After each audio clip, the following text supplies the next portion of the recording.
जौहर स्थल की तरफ हम लोग आगे बढ़ रहे हैं। ये अभी तक का सबसे बड़ा जौहर था और इसके बाद 2 और जौहर हुई हैं। जब देश के बड़े बड़े किलों की बात होती है तो सबसे पहले सभी के मन में राजस्थान का नाम आता है, और जब राजस्थान की बात होती है तो सभी की नज़रों में राजस्थान के सूरवीरों की गाथा आने लगती है। राजस्थान ने देश के बहुत सारे वीरों को जन्म दिया है, जिन्होंने अपनी राजपूताना मान की रक्षा के लिए दुश्मनों से अंतिम सांस तक लड़े हैं। राजस्थान इन वीरों की वीरता का खुद एक बहुत बड़ा सबूत है। उन्हीं वीरों में से एक आज मैं आप सभी लोगों के सामने लेकर आया हूँ, एक ऐसी वीरांगना की यादों को जिन्होंने युद्ध के मैदान में तो कभी नहीं उतरा, लेकिन फिर भी दुश्मनों को हरा दिया, जिन्होंने राजपूताना मान सम्मान और मर्यादा को बचाने के लिए जौहर करके लोगों के दिल में एक बहुत बड़ा छाप छोड़ दिया। इनके ऊपर एक मूवी भी बनी हुई है। मूवी में जो सारी चीज़ें आर्टिफिशियल सेट के रूप में दिखलाई गई है, वो सारी चीज़ें मैं आप लोगों को असली में दिखाने जा रहा हूँ।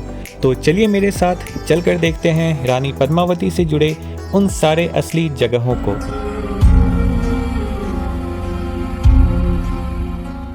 हेलो दोस्तों, आप सभी लोगों का मेरे YouTube चैनल में बहुत बहुत स्वागत है। मैं आज आप सभी लोगों को लेकर आया हूँ चित्तौड़गढ़ फोर्ट। चित्तौड़गढ़ किले के ब्लॉग का ये पार्ट 2 है, जिसमें हम लोग देखेंगे रानी पद्मावती से रिलेटेड उन सारी असली जगहों को जो कि मूवी में दिखाया गया है। आपने रानी पद्मावती मूवी तो देखा ही होगा, उसमें जितने भी सारे जगह दिखाए गए हैं वो सारे जगह आज हम लोग असली में देखने वाले हैं। चित्तौड़गढ़ का पार्ट 1 काफ़ी ज़्यादा इंटरेस्टिंग है। अगर आप लोगों ने वो नहीं देखा तो मैं लिंक डिस्क्रिप्शन में डाल दिया हूँ। आप सबसे पहले पार्ट 1 देखें, क्योंकि उसमें बताया गया है पूरे चित्तौड़गढ़ किले के बारे में, कौन सा चीज़ कहाँ पे है और इसकी आर्किटेक्चर, इसकी डिज़ाइन कैसे बनाई गई है, कैसे ये पहाड़ों के ऊपर बना हुआ है। और हम लोग जानेंगे मीराबाई के बारे में, वो किस मंदिर में श्री कृष्ण भगवान की पूजा किया करती थी। और आगे हम लोग जानेंगे महाराणा प्रताप के बारे में, और देखेंगे कुंभा पैलेस को जो पूरे तरह से टूटकर खंडर में तब्दील हो चुकी है, और जहां से पूरे चित्तौड़गढ़ और उसके आसपास के इलाकों को आप बहुत ही अच्छे तरह से देख सकते हैं। अभी हम लोग पार्ट 2 में हैं, तो चलिए इसकी शुरुआत करते हैं। ये मेरे सामने आप जो देख रहे हैं ये विजय स्तंभ है। ये राणा कुंभा ने 1448 में मालवा से बैटल ऑफ सारंग जीतने के बाद बनवाया था। यह स्तंभ विजय के रूप में भगवान विष्णु को समर्पित है। विजय स्तंभ से बाईं ओर ये रहा चामुंडी माता मंदिर, और इसी रास्ते से हम लोग आगे बढ़ेंगे।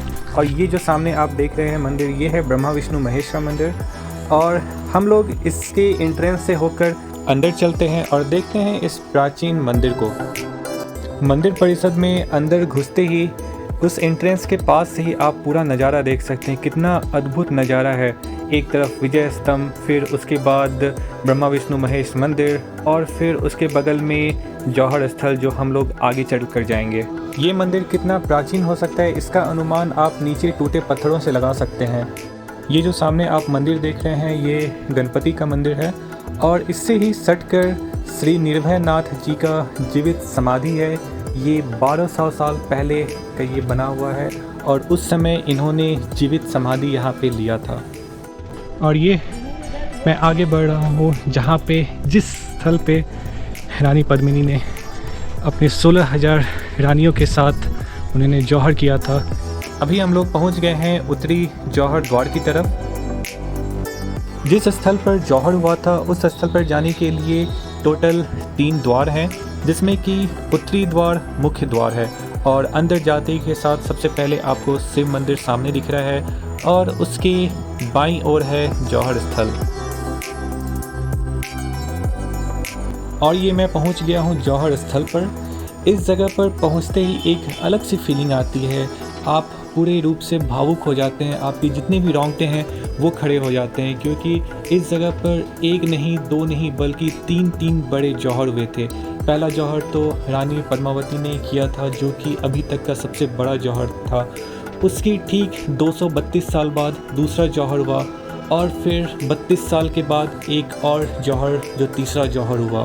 और यह जौहर 1 नहीं 3 बार करके चित्तौड़गढ़ किले में जितनी भी रानियाँ थी उन लोगों ने पूरे मेवाड़ का, अपने कुल का गौरव बढ़ाया। रानी पद्मावती को अब भी यहाँ पे सारे लोग देवी की तरह पूजते हैं, देवी की तरह इनका मान रखते हैं। अभी मैं जिस जगह पे चल रहा हूँ इस जगह पे एक समय में बहुत बड़ा कुंड हुआ करता था। अभी तो ये पूरा मट्टी भर गया है और उसके ऊपर घास आ गए हैं, लेकिन उस समय एक बहुत बड़ा सा कुंड हुआ करता था जिसमें रानी पद्मावती के द्वारा अभी तक की सबसे बड़ी अग्नि जलाई गई थी और उसमें लगभग 16,000 सतरानियों के साथ उन्होंने जौहर किया था। अग्नि में खुद की आहुति दी थी, खुद का बलिदान किया था। ये जो सामने आप देख रहे हैं, ये जौहर के बाद उस समय की बनाई गई हुई उन लोगों की समाधि है।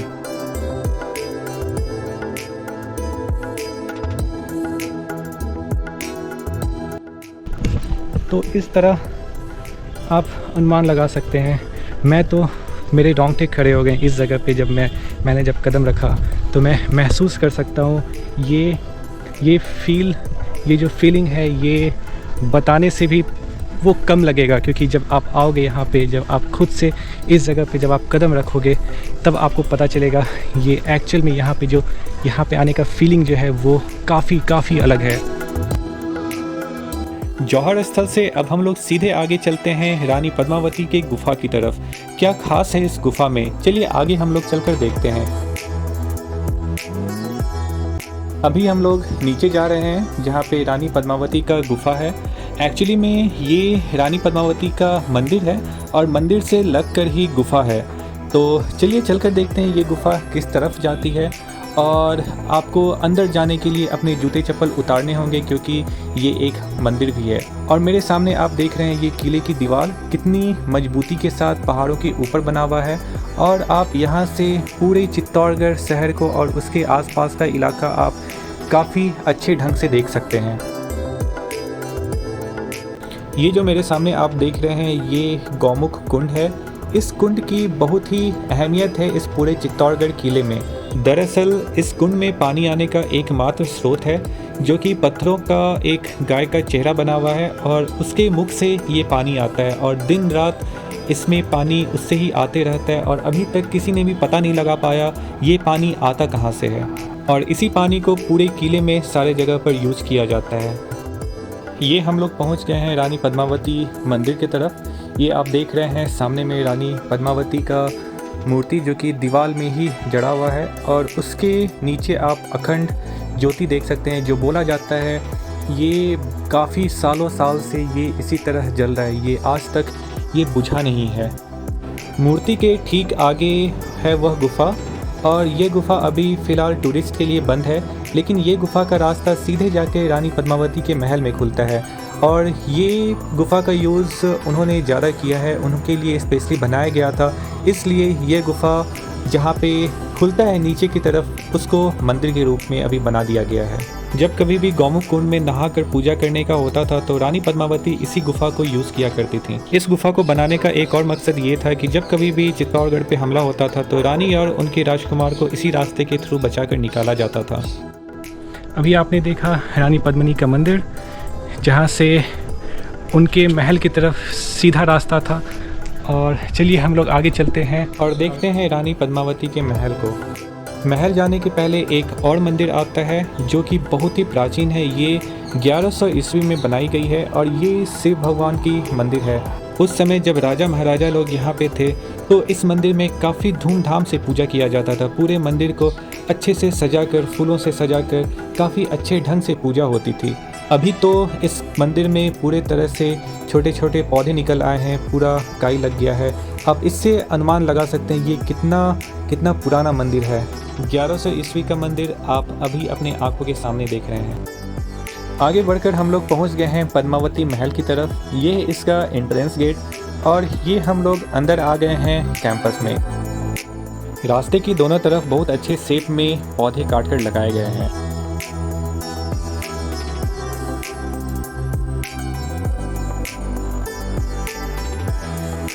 महल के अंदर घुसने के समय आपको बहुत सारे गार्डन मिलेंगे।